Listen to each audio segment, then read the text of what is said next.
Hey guys, welcome back to Aspect of the Day. I've just pulled the Astrologer's Handbook off the shelf and opened to Moon Trine Jupiter. Great aspect. This trine inclines the natives toward altruism and religious devotion. There is generally great generosity of spirit and a kind disposition. They will help others whenever possible. Their imaginations are expansive.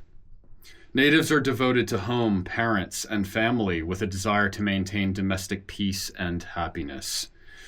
This attribute is due to the moon's rulership of Cancer, where Jupiter is exalted. The aspect favors wealth, either through inheritance or through the native's own business ability.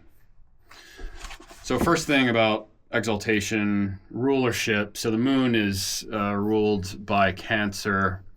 And Jupiter is not only exalted in the moon, but it's co-ruled by Pisces.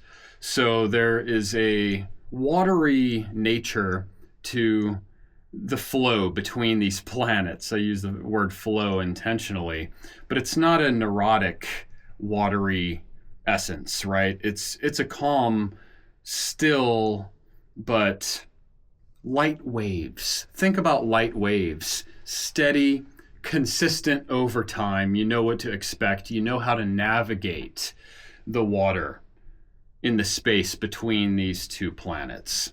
There's also a great combination of yin versus yang, because the moon is very personal to us. It's the internal processes of our mind. And Jupiter is more of the teacher, the guru, the expansive intellect. And so that's where the religious devotion comes in, because true religious or spiritual devotion comes when we merge the deeply personal with the philosophical. And we find coherence between our own nature and the nature of truth itself, right? So it's a great aspect to have in harmony, and trine is all about harmony. A trine is steady and consistent over time. It inclines one toward maintaining harmony and order and peace, more importantly.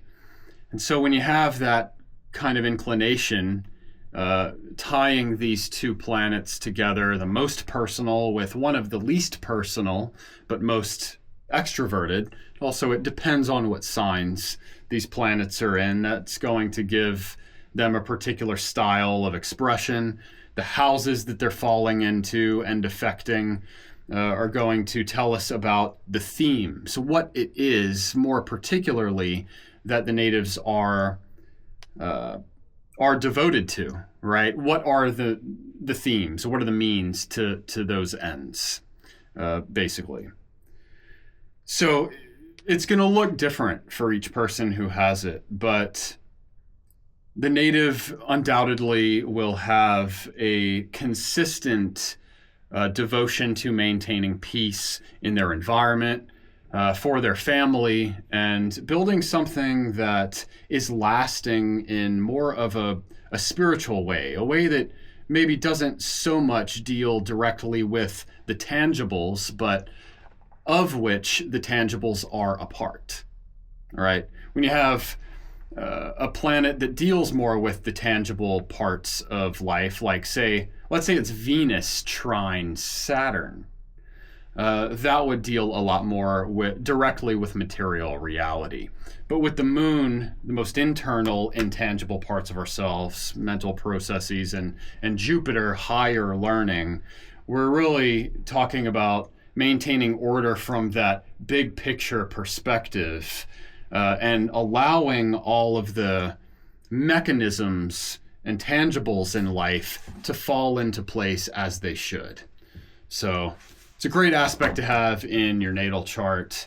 I hope if you have it, you're using it wisely for good, and that you're on some kind of devoted spiritual path.